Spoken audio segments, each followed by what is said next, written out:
हमने इन कथाओं के सार को समझना है, निकालना है, हमने अपने विश्वास को बढ़ाना है। हमने किसी भी ऐरे गहरे व्यक्ति की बातों में नहीं आना है, चाहे हमारा खुद का भगत भाई बहन क्यों ना हो। हमने ज्ञान को पकड़कर चलना है कि मेरे गुरु ने मेरे लिए क्या निर्देशित किया हुआ है, वो हमारे लिए सर्वप्रथम है। पिता बच्चों की हर संभव गलती क्षमा कर देता है, यानी पूर्ण परमात्मा सच्चा गुरु अपने भगत की हर गलती को क्षमा कर देता है। कौन सी गलतियों को? जो गलतियां उस भगत ने सतगुरु के संपर्क में आने से पहले की हुई होती हैं। अवगुण मेरे बाप जी बख्शो गरीब निवाज, जो मैं पूत कपूत हूं बहुर पिता को लाज। हम आत्माओं को नादान समझकर, इस तत्व ज्ञान से अपरिचित समझकर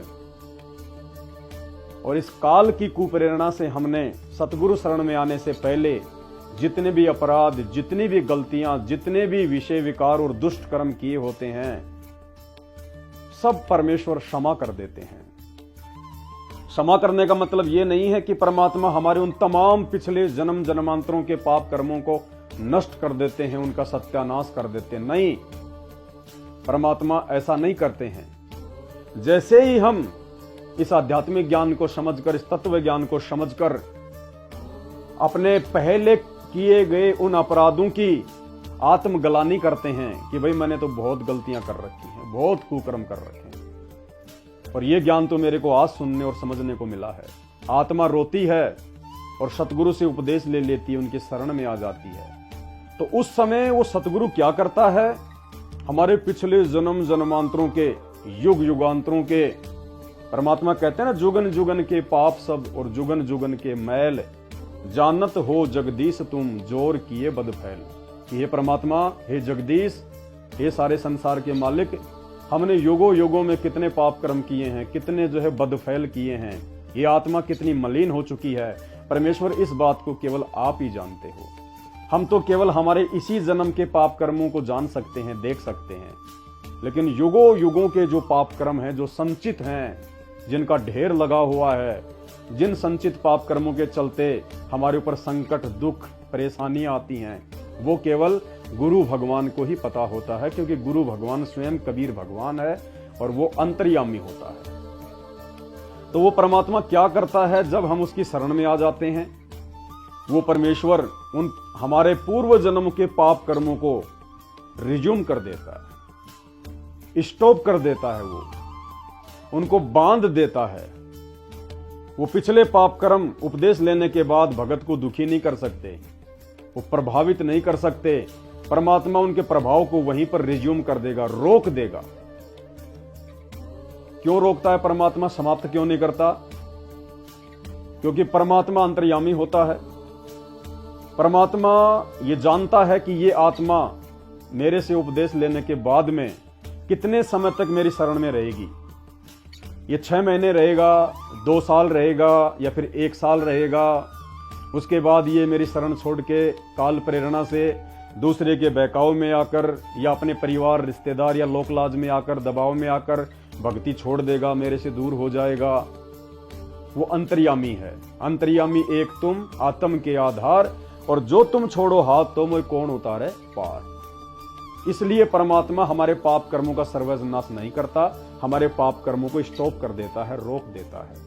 और जैसे ही हम सतगुरु की शरण से दूर हो जाते हैं, उसी समय परमात्मा की जो मर्यादा है वो खंडित हो जाती है। परमेश्वर का जो आशीर्वाद हो जाता है, परमेश्वर का जो आशीर्वाद होता है वो हमारे शीश से हट जाता है। और जो हमारे पाप कर्म युगों युगों के परमेश्वर ने बांध के रखे हुए थे, रोक के रखे हुए थे, उनको परमात्मा वापस सुचारू कर देता है। और फिर से हमें वही परेशानियां आकर घेरने लग जाती हैं, वही आपदा, वही समस्याएं, वही संकट हमारे जीवन में सामने आकर वो खड़े हो जाते हैं। बहुत सारे रीजन हैं भाई और बहनों। बहुत सारे भगत भाई बहन नाम उपदेश लेते हैं। एक भाई कहता है कि भैया मेरे को तो नाम लेते ये फायदा हो गया, मेरे को ये लाभ हो गया, मेरा वो रोग समाप्त हो गया जो डॉक्टरों ने हाथ खड़े कर दिए थे। और एक कहता कि मैंने तो 2 साल से नाम ले रखा है, 6 महीने हो गए, मुझे तो कोई विशेष लाभ ही नहीं हुआ। तो भाई और बहनों, इसका यही रीजन होता है। उस अंतर्यामी परमात्मा को मालूम होता है कि ये आत्माएं किस भाव से मेरे से जुड़ रही हैं। खाली ये अपने स्वास्थ्य लाभ के लिए जुड़ रही है, भूत प्रेत की जो बाधा है उसको दूर करवाने के लिए जुड़ रही है, ये आत्मा ज्ञान को समझ कर आई है, या ये आत्मा साल 2 साल में 6 महीने में मेरे से दूर होने वाली है। उस अंतर्यामी को सब कुछ पता होता है, उसी हिसाब से परमात्मा लाभ देता है। तो जो आत्मा ये ठान लेती है कि मुझे तो भक्ति करनी है, ऐसा ज्ञान और भगवान दोबारा नहीं मिलेगा, मुझे तो आत्म कल्याण करवाना है, अगर मेरे दुखों का भी कोई निवारण करेगा तो धरती पर केवल यही परमात्मा है, अगर यहां भी मेरे दुखों का निवारण नहीं हुआ तो धरती पर कहीं नहीं हो सकता। यानी परमात्मा देख लेता है कि ये आत्माएं सुख में या दुख में, छोटे मोटे दबाव में, परेशानियों में, लोकलाज में मेरी शरण से दूर नहीं होने वाली है, तो उस आत्मा के पाप कर्मों को परमात्मा नष्ट कर देता है, रोक कर नहीं रखता, बांध कर नहीं रखता। परमात्मा उनके ऊपर जो है वो क्रोश मार देता है, क्योंकि अंतर्यामी ने देख लिया कि ये आत्मा मेरे चरणों से दूर नहीं होने वाली, ये आजीवन यही भक्ति जो है ये करेगा, तो परमात्मा उसके पिछले पाप कर्मों को नष्ट कर देता है, जिस कारण से उस आत्मा के ऊपर पाप कर्मों का दबाव हट जाता है और वो सुखी होती चली जाती है। जो कहता है कि मुझे तो नाम लेते ये लाभ हो गया, ये फायदा हो गया, मुझे रोग से मुक्ति हो गई। और दूसरी तरफ एक आत्मा ऐसी है जो रोती है कि 6 महीने हो गए, 2 साल हो गए, मुझे लाभ नहीं मिल रहा, तो परमेश्वर को पता है उस अंतर्यामी को कि ये 6 महीने भक्ति करेगा, उसके बाद में जाएगा, ये काल प्रेरित हो जाएगा। इसलिए परमात्मा उस आत्मा के पाप कर्मों के दबाव को जो स्टॉप किए हुए हैं उनको केवल स्टॉप ही करके रखता है, उनको नष्ट नहीं करता है, क्योंकि सतगुरु शरण से दूर होते ही वापस वो पाप उसके जो है वो चिपका दिए जाते हैं।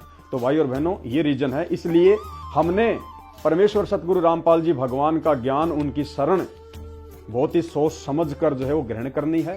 पहले उनके ज्ञान को समझो, उनके सत्संगों को सुनो, 1 महीना, 2 महीना, 6 महीने, जल्दबाजी मत करो।